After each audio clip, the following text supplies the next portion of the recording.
Hello, everybody. Today's gonna be a little different. I've been talking about myself a lot, different things that are in my life, different things that make me who I am. So, I was gonna talk to you about mental illness, my mental illness. I don't I don't exactly have a diagnosed mental illness, but I have a intellectual disability that I have been diagnosed with over the years. When I was a kid, we went through so many different diagnoses to try to find what was different about me. And there's nothing wrong with me. There's just something different with me. And I have coffee here that I just heated up, so I should drink this. Almost choked on it. Put it there. So I was at 12 years old diagnosed with autism spectrum disorder. My diagnosis on the spectrum is called Asperger's syndrome. So that's a high functioning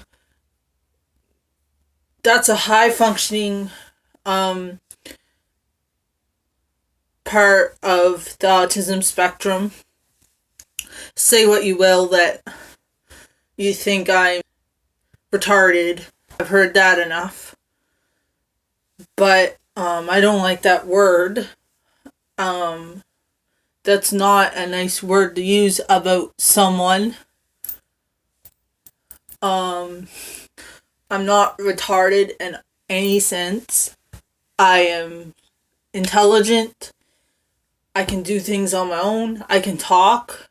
I can have a normal conversation most of the time. But sometimes I get childish and say things that are kind of weird. But that's all part of it. So I'll tell you what autism spectrum disorder means. So it's a intellectual disability. It's also a neurological. It's also neurological because basically your mind, your brain, is wired different than others. Some of us have a hard time with communicating, making friends. I always making friends, and I never knew who was a real friend. I just stayed with the people that said they were my friends, but they weren't. They were really bad to me. They were not nice. And so I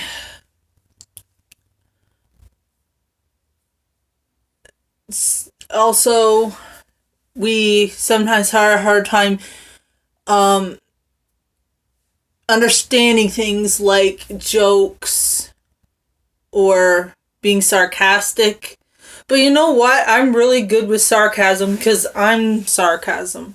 Or king, because I'm trans FTM. So, yeah. So I do have a hard time understanding if someone's teasing with me or joking with me.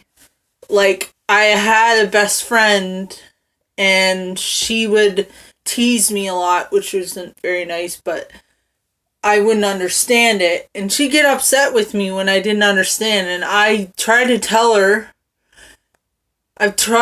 so many times that I'm different and I don't understand jokes sometimes. But she never gets it.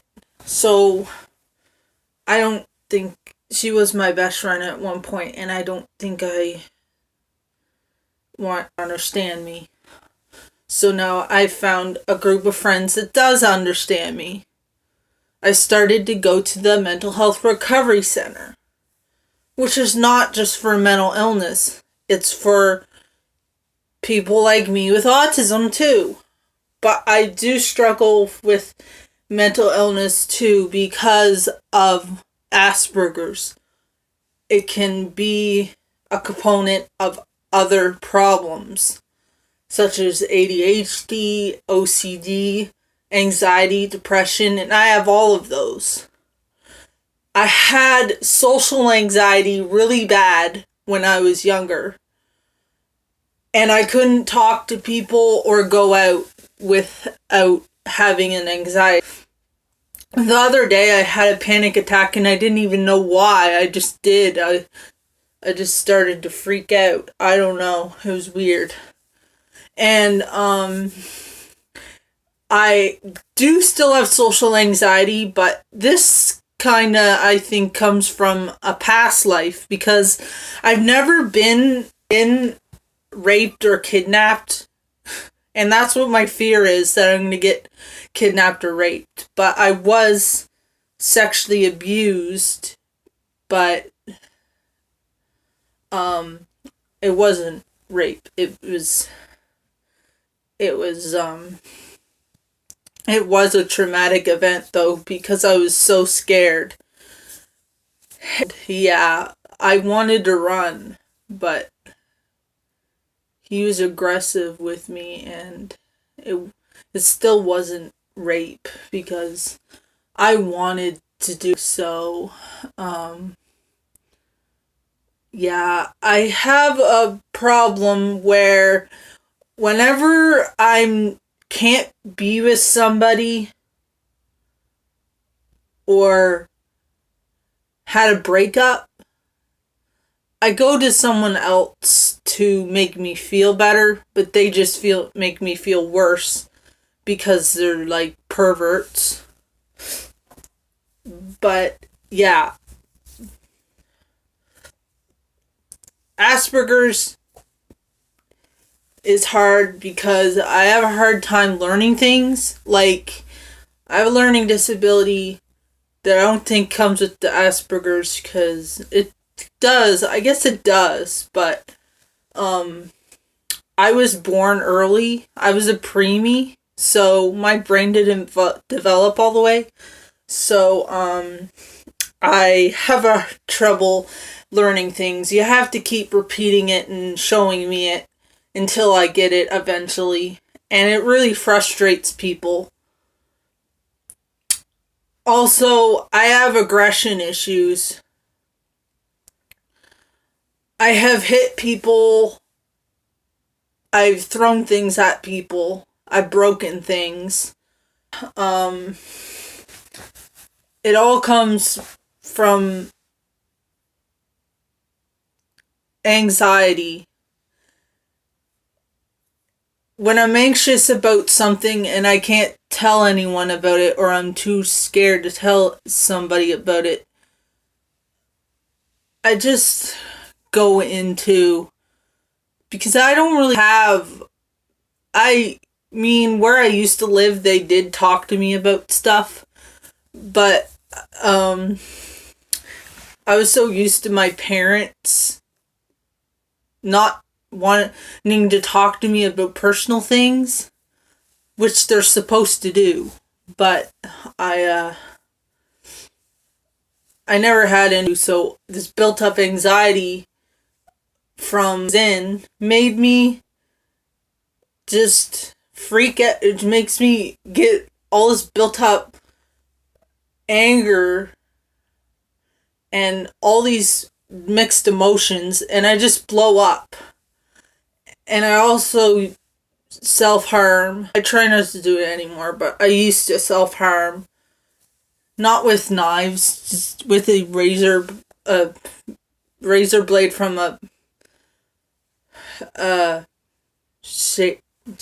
where you shave your legs, you know. I don't have scars. I did it on this arm, but I don't really have scars. Really faint. You can't really see them. But I also have tried to commit suicide about 3 times, and I used to go in the psychotic episodes, and I'm so scared because my parents are trying to wean me off my pills, and I don't want to do something bad if I get off of those. But, yeah, it's hard to talk about. That's what's making me anxious lately. I think that's why I had my panic attack the other night. I know they help to a point, the meds do, but, yeah. I think I have a bit of PTSD because I had trauma in my past from my mom not realizing what she did was abusive, and also being bullied in school. It left a scar on me, and I have nightmares about being in high school all the time. That was the worst place for me, was high school. I do still get depressed, but it's only when I stay in the house. But if I go out, have fun with my friends, I'm happy. Or with my boyfriend, I'm really happy. So, yeah. I guess it's 12 minutes in, so I'm gonna stop this video and sayonara.